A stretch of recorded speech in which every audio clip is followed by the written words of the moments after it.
Bienvenido a Noticias Caracol. Para nosotros es un inmensísimo placer contar con Andrés Oppenheimer en este espacio, el periodista, escritor, columnista del Miami Herald, presentador, conductor de su espacio de televisión Oppenheimer Presenta y, por supuesto, uno de los periodistas latinoamericanos más prominentes de nuestro tiempo. Y nos interesa mucho hablar con usted porque usted hace ya casi 2 años escribió el libro Sálvese quien pueda, el futuro del trabajo en la era de la automatización, y se nos hace que es un tema muy coyuntural y muy importante de tocar en este momento que estamos atravesando esta crisis mundial a causa de una pandemia. No sé si ha servido la pandemia como un catalizador de esos cambios que ya venían presentándose en la sociedad. ¿Usted qué piensa? Reina, obviamente esto que está pasando aceleró enormemente todo lo que yo había pronosticado en el libro. En el libro, en Sálvese quien pueda, yo decía, basado en un estudio de la Universidad de Oxford, que el 47% de nuestros trabajos se van a automatizar en los próximos 10, 15 años. Todos los trabajos. Ahí hablo de banqueros, abogados, economistas, periodistas como tú y yo, ni hablar de trabajadores manufactureros, empleados en las oficinas, etcétera, etcétera. Eso ahora, con esta crisis del coronavirus, se aceleró muchísimo y me quedé corto, porque eso no va a pasar en 10, 15 años, está pasando hoy. Ejemplo, los supermercados en Estados Unidos cada vez más están haciendo lo que yo pronosticaba allí, que ya había empezado a hacer Amazon, las tiendas automatizadas. ¿Por qué? Porque los supermercados no quieren ya tener cajeros, cajeras tocando comida, una bolsa detrás de la otra, tocando dinero, entregándoselo a los clientes. Ni los clientes quieren estar en contacto con personas que están tocando o billetes o comida todo el día. Entonces, cada vez más supermercados se están poniendo cajeros automáticos. Las fábricas manufactureras ya no quieren tener un empleado, un trabajador sentado al lado de otro en la línea de producción, cada uno poniéndole un tornillo a lo que sea, porque no quieren que se contagien. Entonces, mira, una anécdota personal. Esta mañana, hoy, recibí un email de la directora de mi periódico, del Miami Herald, diciendo que nos mudamos. La empresa se muda a a un nuevo edificio o a una nueva oficina, porque en esta pandemia nos hemos dado cuenta, dice, que la gente trabaja en su casa perfectamente bien y no necesita un lugar como este. Entonces vamos a mudarnos a un lugar más pequeño, más funcional, y la gente va a trabajar de ahora en más en su casa. Eso está pasando en todos los órdenes de la economía. Estamos yendo a un mundo del teletrabajo, de la telemedicina, de la educación en línea, de todo eso, y el que no se dé cuenta, Andreina, el que no se prepare para eso, se va a quedar atrás. Digamos, guerra avisada no mata soldado. ¿Qué deberíamos estar haciendo los individuos y los países hoy para adaptarnos a esa nueva realidad? Nosotros tenemos que hacer aquellas cosas que los robots y las computadoras inteligentes no pueden hacer, que son todos los trabajos que requieren empatía, que requieren trabajo en equipo, que requieren creatividad, que requieren muchas de las cosas más humanas, si quieres, que los robots no pueden hacer. Si tú haces un trabajo fácilmente explicable, vas a ser reemplazado por una computadora muy rápido, mucho antes de lo que crees. Los trabajos que van a persistir y se van a desarrollar cada vez más son los trabajos difíciles de explicar. O sea, más especializados. No, no necesariamente. Lo que un robot o una máquina pueden hacer mucho más fácil que cualquiera de nosotros es el trabajo repetitivo, predecible, mecánico, fácil de explicar. Si tú estás en una fábrica automotriz atornillando un tornillo cada 30 segundos, te va a reemplazar un robot.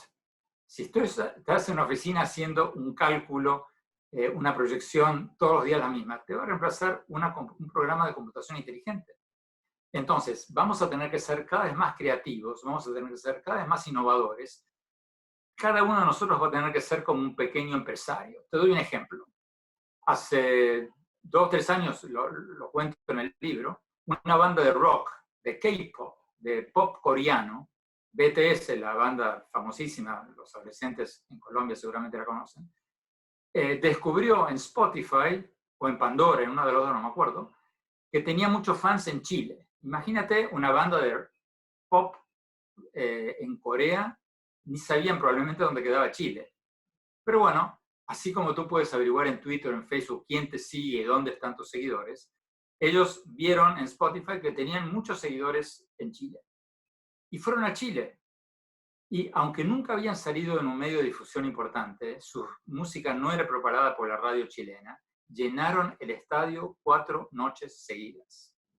Entonces, ellos actuaron como pequeños empresarios, ellos buscaron su mercado. No estaban esperando que una disquera o alguien les diga, mira, te organizamos una gira a Chile.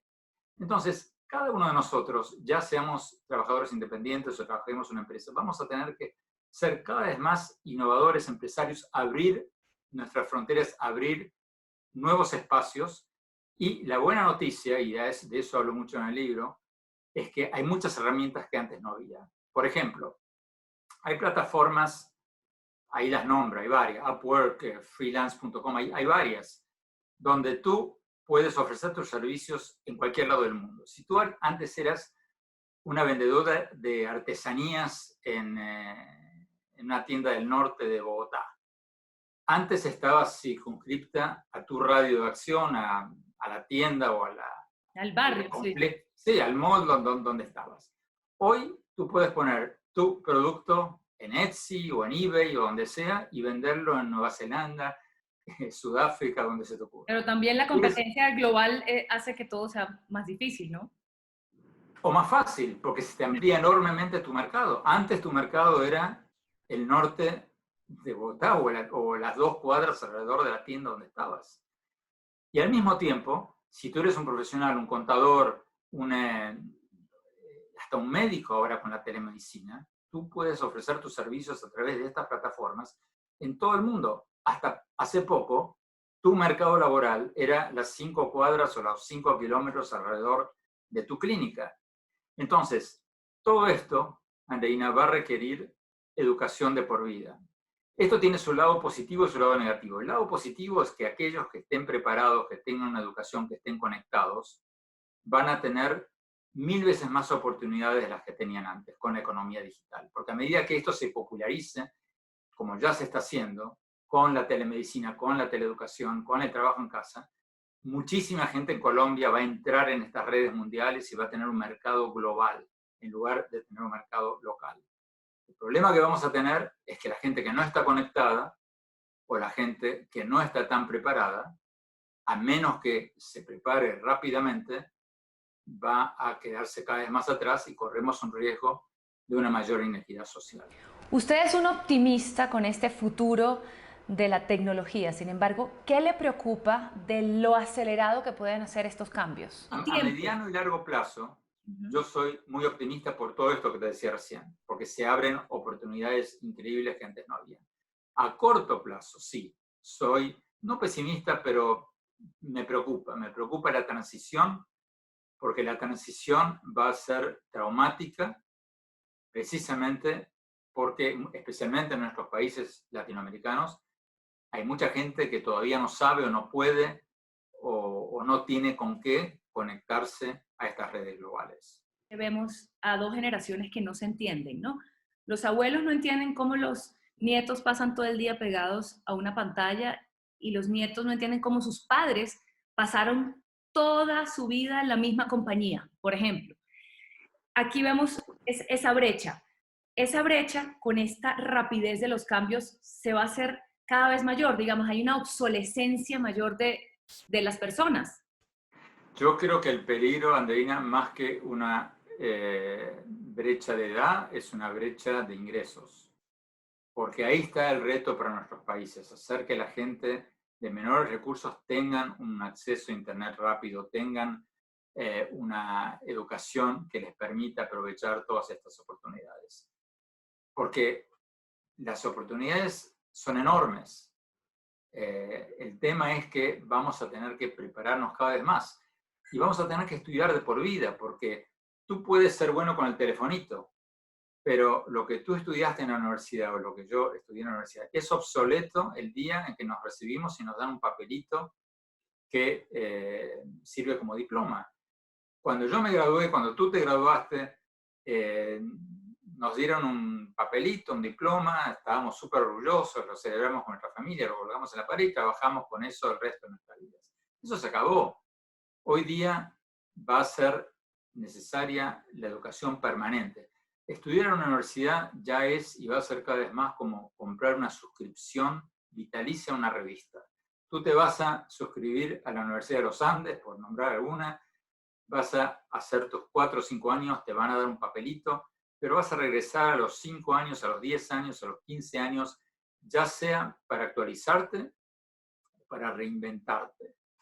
Porque los cambios son tan vertiginosos que la educación permanente va a ser imprescindible para quienes no quieran quedarse atrás. Por suerte, eso es mucho más fácil hoy, porque con la teleeducación estamos cada vez más enchufados, podemos tener acceso a cursos en las mejores universidades del mundo, y lo que antes era un verdadero problema, que era a los 40 años reinventarte y ir a una universidad, hoy es mucho más sencillo. Y lo va a hacer cada vez más en la medida en que trabajes desde tu casa, te ahorres las 2 horas de tráfico de ida y vuelta al trabajo y puedas dedicar una de esas horas o 2 horas al estudio. ¿Qué otras instituciones cree que son las que más urgente deben emprender esos cambios de adaptación?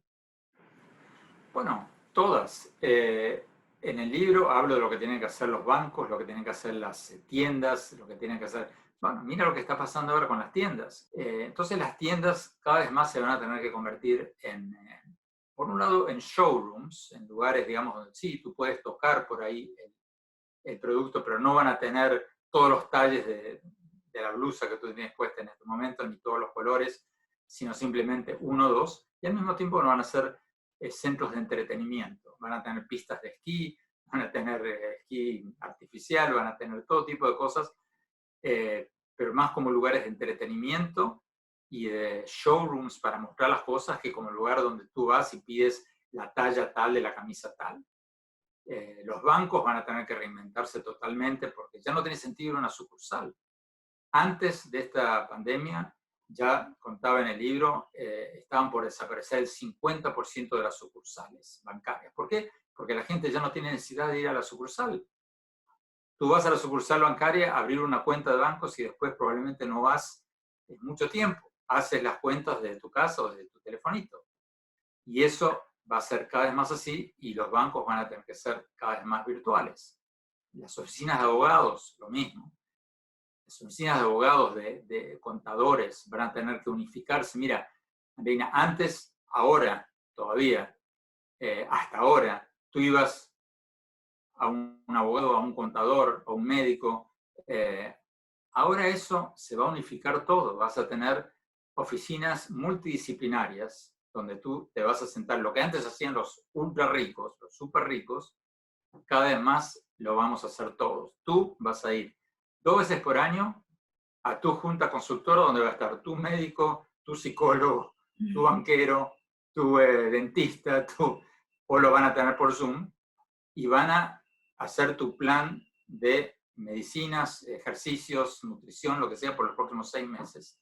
Porque no tiene sentido que tú tengas un médico y el médico no hable con el contador y el contador no hable con el psicólogo y no sabe qué está pasando con tu vida. Entonces, está cambiando todo eso y justamente en el libro cuento específicamente los cambios que se vienen en todas estas profesiones que, como te decía recién, con esta crisis, en la medida en que todos nos estamos acostumbrando al Zoom, al Skype, a las teleconferencias, esto ya es una cosa de hoy y no de dentro de 10 años. ¿Pero todo esto redundaría en bienestar para la sociedad?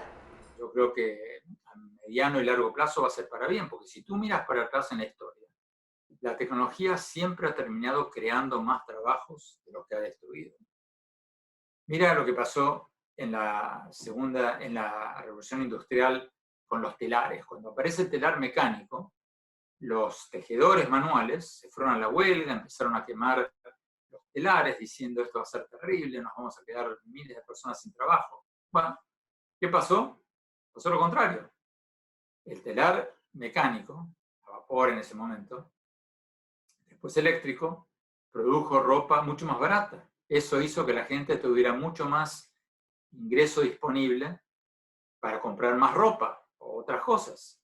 Eso creó la necesidad de crear muchas más fábricas de ropa, ingenieros textiles, diseñadores, etcétera, etcétera, etcétera. Al final del día, hubo mucho más trabajadores en la industria textil que antes.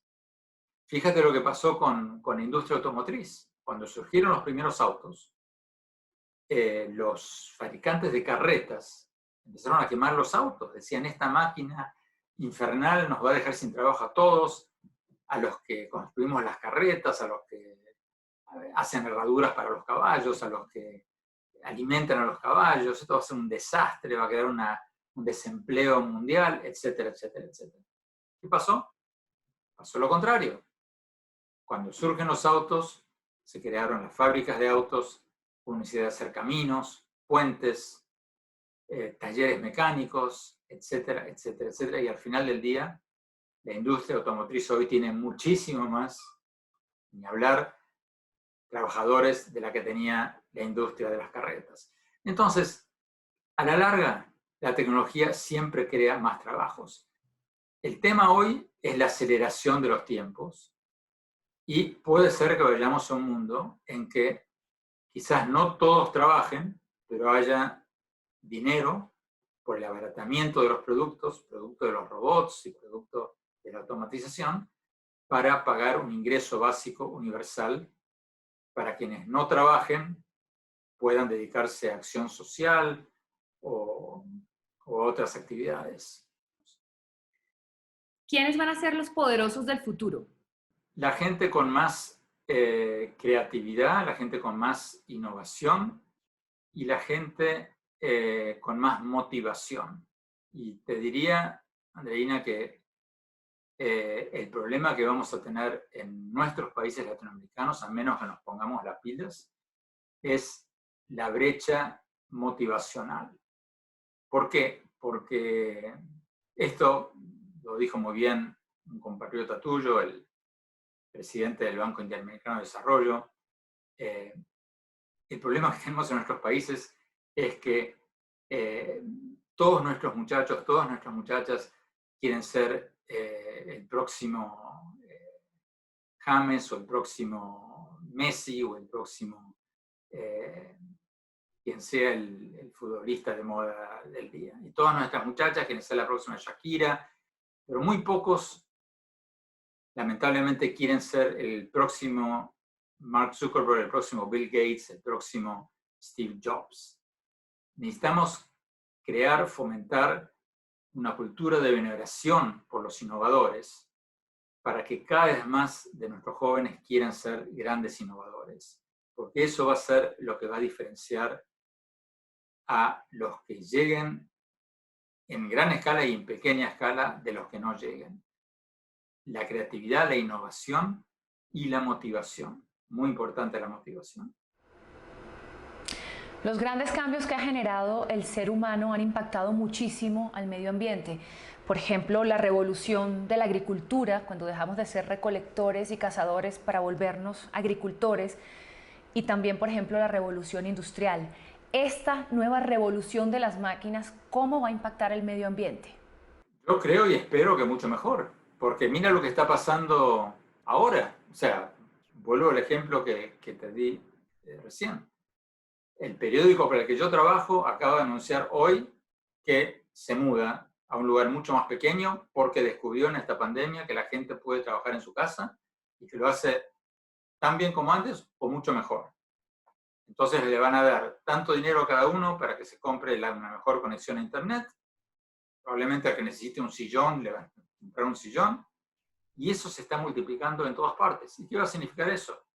Que menos gente va a ir a trabajar. ¿Y qué va a significar eso? Que va a haber menos tráfico. ¿Qué va a significar eso? Va a haber menos polución, menos contaminación.